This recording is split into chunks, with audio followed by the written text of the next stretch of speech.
Today and good afternoon. My name is Nathan Vasquez. I'm the District Attorney for Multnomah County. I want to begin by acknowledging the tragic loss of life in this matter. The death of Damon Johnson it's a profound tragedy for his family. It's a profound tragedy for our community and for really everyone that was involved. Mr. Johnson was experiencing significant mental health and substance use challenges at the time of his death, and the circumstances are just quite frankly heartbreaking. Whenever there's a death that occurs while a person is in custody, it's critical that those circumstances are fully and transparently reviewed. In this case, consistent with my office's commitment to accountability and public trust, we presented the evidence to the grand jury. The evidence included testimony from on-scene civilian witnesses, all of the body camera footage. The medical examiner came and provided extensive testimony. The testimony was provided by the officers that were involved and the other on-scene officers, as well as various experts. The grand jury process is an opportunity, and it allows for a panel of community members to carefully review the facts, hear testimony, and determine whether or not criminal charges are warranted under the law. Let us all remember that the grand jury is made up of citizens from our community who are asked to come and serve their community by reviewing facts and really answering some tough and difficult questions. After a very thorough and independent review of the evidence, the grand jury has determined that there will be no criminal charges in this matter. While this decision marks the conclusion of the criminal review, the loss of life remains deeply felt. Our office remains committed to working with community partners, community members, and the family to ensure that individuals experiencing mental health crisis receive the care and support they need before such tragedies like this occur. I'm going to leave some time for questions, but I know that Chief Day asked to also have an opportunity to address you all. Thank you. Thank you, Nathan.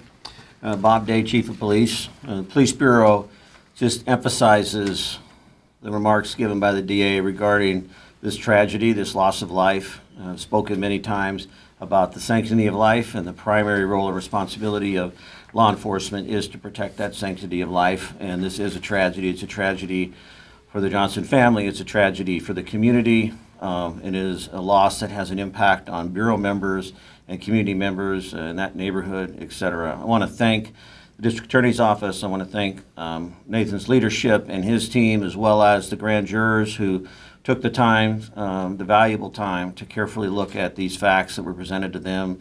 Thank our detectives and the East County Major Crimes teams that has supported and been part of this investigation, and also as well as all of the Portland Police Bureau members involved and community members impacted that participated as witnesses in this investigation. The next step for the Portland Police Bureau is we will continue our internal review. We've been doing that alongside of the criminal portion of it. We have been waiting for the completion of this part, so we will be receiving the transcripts to add that into our administrative review, which we will be doing in conjunction with the Office of Independent Police Review as well. So that's going to take several more weeks as we gather this new information, as we look at this from an administrative standpoint as well as from a training standpoint, to ensure that our training was followed and that our policies were followed as well. And there has not been a determination yet if on that outcome based upon the rest of this information. So that's probably still a few weeks out. Once again, thank you much. Thank you, DA Vasquez, for your leadership in this, and our hearts go out to the family and community impacted, and hoping that we can learn as a community on how we can prevent these in the future. Thanks so much. What was the determination by the medical examiner on cause and manner of death? Thank you for that question. I want to also just say, to be clear to everyone that, because I'm going to answer your question, but we're going to be releasing the transcripts from the grand jury along with some of the materials such as the medical examiner's report, their the presentation that they provided to the grand jury so they can give a really in-depth explanation on that. We're doing that as soon as possible. We're using automated transcription to hopefully get that to you all by Monday, if not sooner. But we're working through that, as my commitment is, in the past we had seen it take as long as weeks to months to get those transcripts out, but we're going to try to do that in just a few days. As for the cause of death, my understanding is the medical examiner ruled that Mr. Johnson died from prone restraint cardiac arrest with a contributing cause of acute methamphetamine intoxication. It's a reason why this case went to grand jury is because this is not something that is kind of readily apparent or understood. It takes truly the medical examiner and a medical professional to really explain that.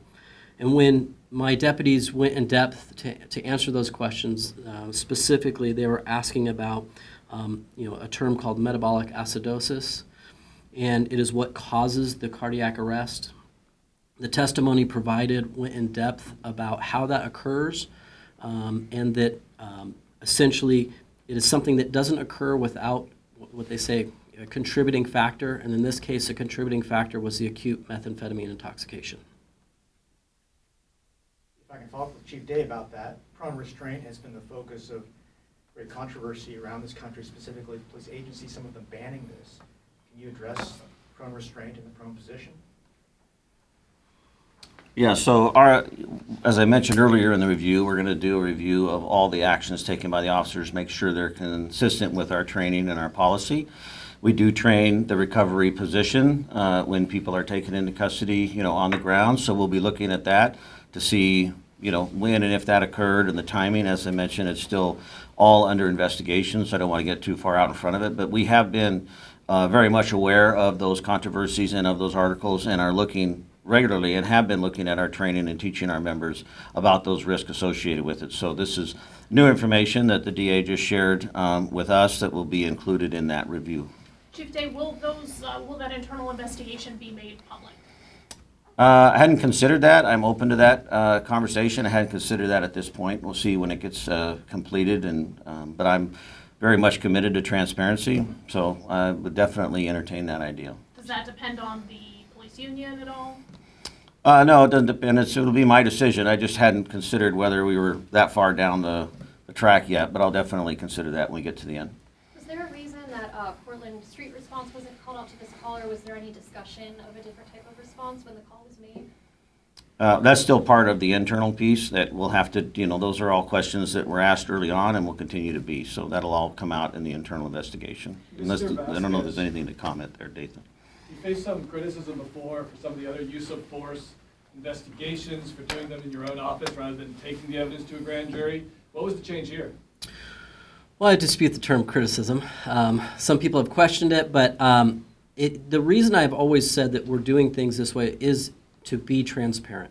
I made the decision in an officer-involved shooting earlier this year to not take that case to grand jury because I believe that the facts were apparent that our office could make a decision in a much timelier fashion. So in that particular case, we were able to put out a very detailed memo with lots of explanation of how we came to that conclusion, and it involved, a use of force, which was obviously, a shooting. So compare that with this case. The difference is here, this is a very challenging medical question. This isn't something that, I'm a lawyer. My deputies are all trained in law. We do not have a doctor on staff. The medical examiner, and I believed it was appropriate to have the medical examiner give a very thorough and detailed explanation of what went into this to fully evaluate the circumstances surrounding this death. And as you can tell, it took, I think we're approximately 4 months, so this process is not what I call something that's quick and transparent as I would like, but it was very necessary in this matter.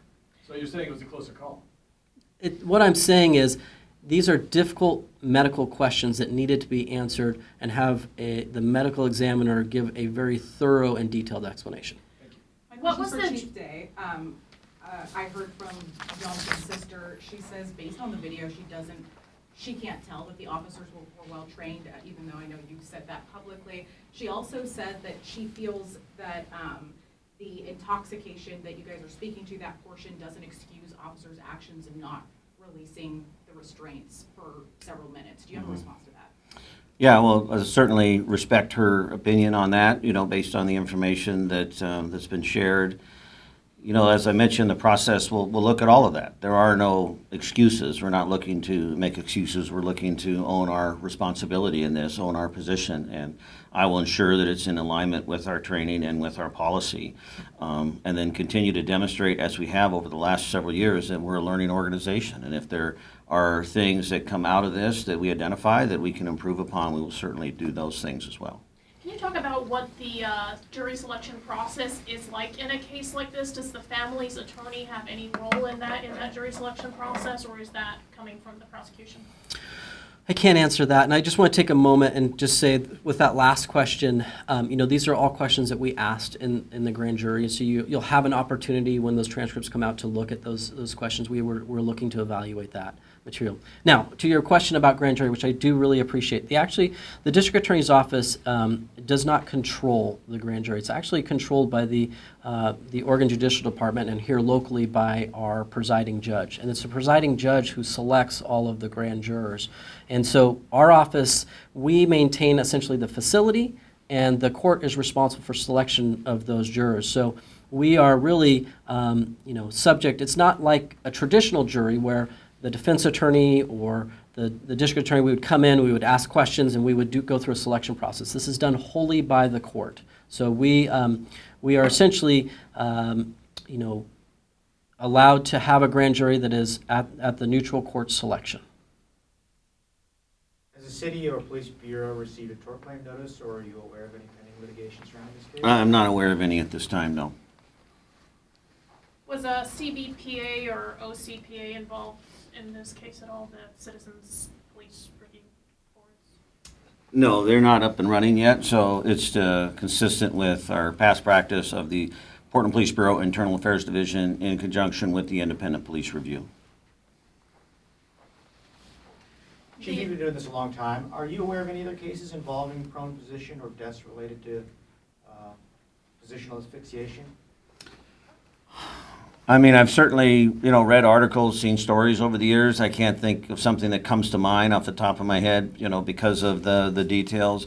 I do appreciate District Attorney, recognizing the intricacies and the complexity of this particular case and really relying upon those experts that, are going to be able to shine light on and, like I said, hopefully create pathways for us so that we don't have another situation like this in the future. But I can't comment specifically on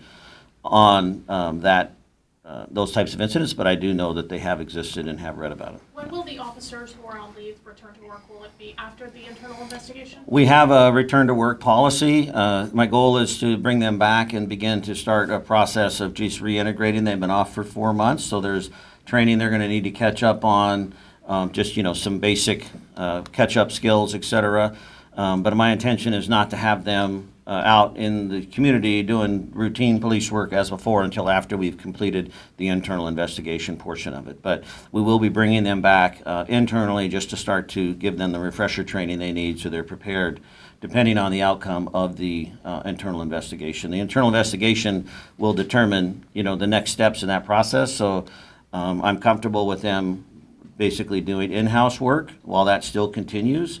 Now that we have this report from the grand jury, but I have not made a decision about whether or not this is within policy, and their return to this role should not be seen as a determination of whether or not it's within policy. But I do believe it's in their best interest and the organization's best interest to begin the process of trying to get some of their training and stuff caught up. They've been off for a long time, and the longer they're away, the more catch-up is required down the road. What happens if your investigation finds they did violate policy?